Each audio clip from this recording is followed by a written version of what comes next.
Let's now check the situation in Cebu where Typhoon Tino caused massive flooding. We have Cebu City Mayor Nestor Archival.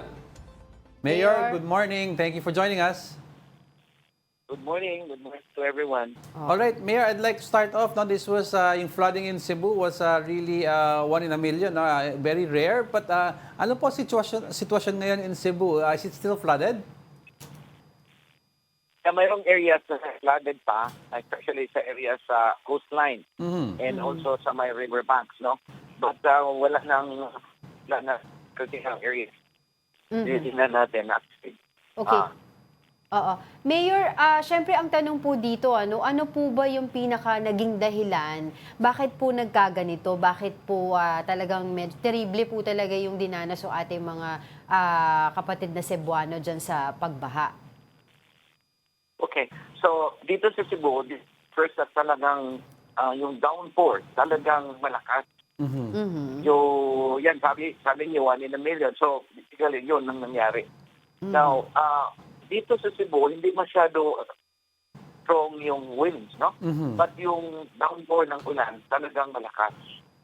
So, yeah, yun ang area. At saka yung areas where nasaan yung sa area sa may north din.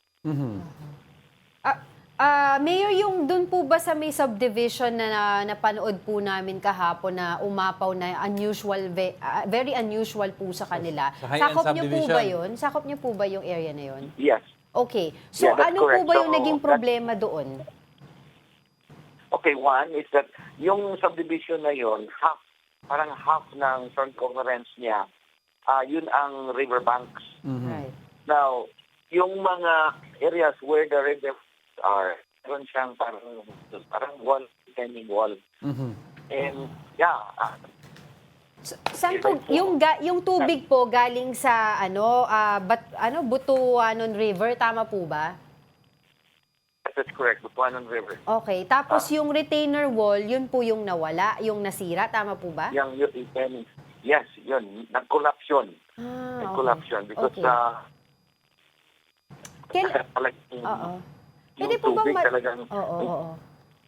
Right, no? So, pasensya Yes. na po kayo, Mayor. Hindi po namin kayo masyado maintindihan po. Baka dahil din po sa signal, ano? Kasi we want to know po what really happened here, especially dun nga po dun sa nasira na retainer wall. Ano po ba ang responsibilidad natin doon pagdating sa ganyang mga pangyayari?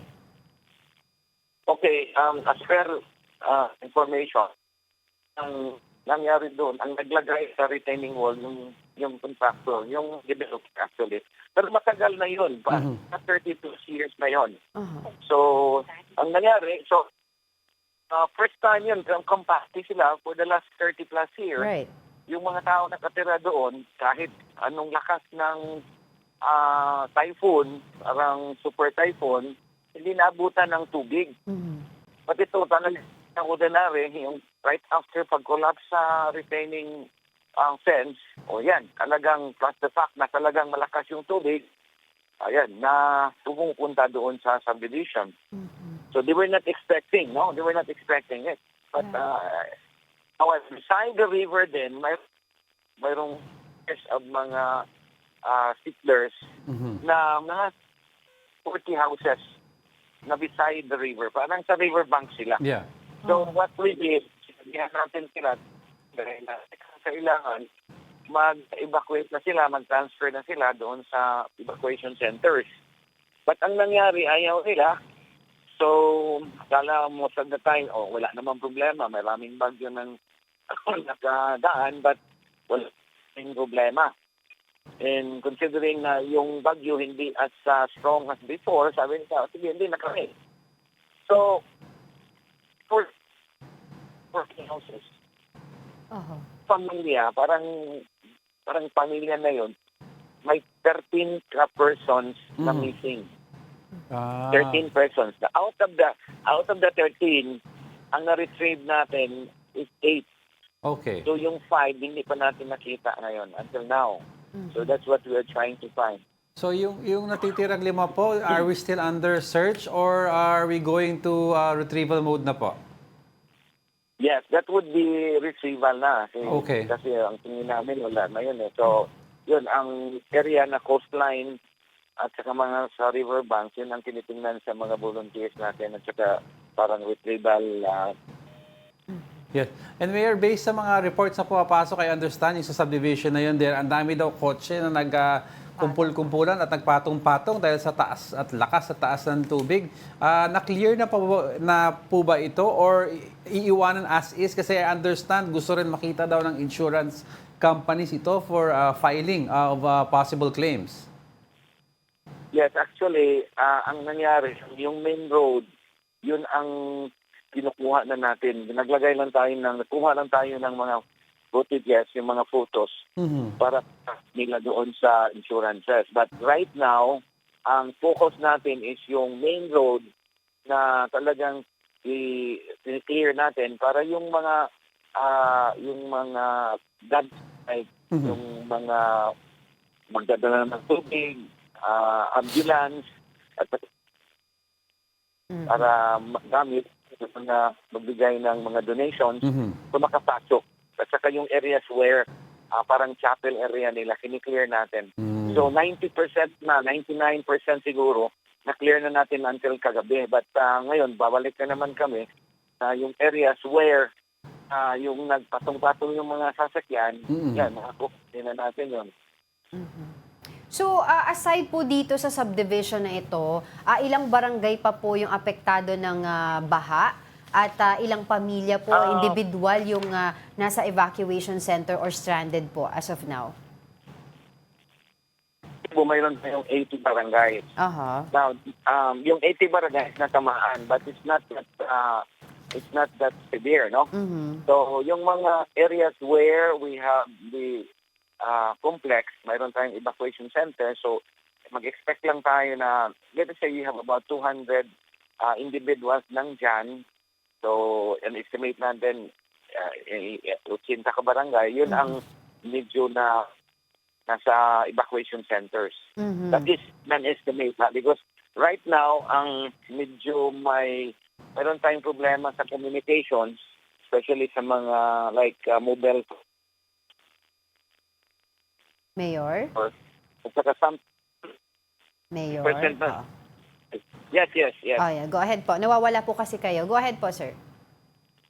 Yung 50% na restore ng mobile is cutting off. We'll be expecting and within the next 2 days, baka ma-restore na ito. Yun ang medyo mahirapan kami, especially sa mga areas sa mountainous. And at this point, Mayor, ano po official stance ng Cebu City po in terms of declaring a state of calamity? Official what? Actually, kahapon, I think the council already, the calamity. Okay. Mayor, mabalik ko lang din po dun sa sa subdivision ano po ba ang standard operating procedure po dyan pagdating po dun sa retainer wall? Ito po ba ay sa management or administration ng subdivision o sa lokal na pamahalaan? As per information, kasi matagal na itong subdivision na ito, sa developer ito, but it's been about 30 years. Ayun, ang tinitingnan natin, so siguro tungan na lang sa government yun. Yeah, well, Mayor, kasi the reason why I'm asking this because para po malaman natin na kung kanino po yung obligasyon na para i-check po ito, lalo na alam po natin na 30 years na po pala ito, na ma-check na kung ito ay okay pa. Actually, hindi okay ito. Wala na. Ano po? Ngayon, it's actually, kasi hindi na lang. Oo. Mayor, sorry po pakiulit na lang po, napuputol-putol po kayo dahil po sa signal po siguro. Mayor? Yes, correct. Go ahead po. Regarding sa responsibility, yan, baka kasi 30 years na yun Right.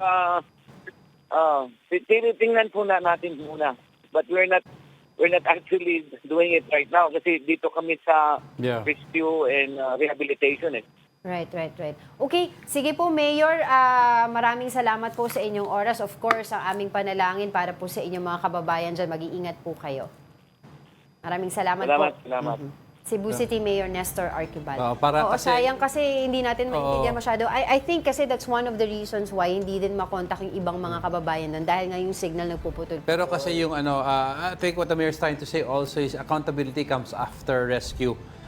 All the rescue and the retrieval and has been done.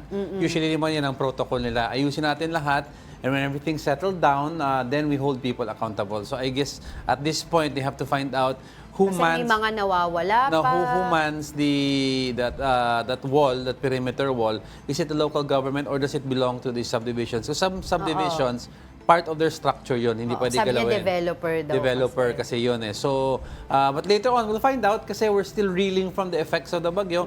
But I think when all is settled, I think we can now take a look. Was there flood control issues? Was there oversight on the part of local governments? Kasi if you will ask yung mga residente ng Cebu, sinasabi nila na ngayon lang sila naka-experience ng ganitong klaseng pagbaha doon sa area. There is na yun. climate change also. Oo, yeah, of course, no. So isa rin yung sa tinitignan nila. And there's ghost control project also.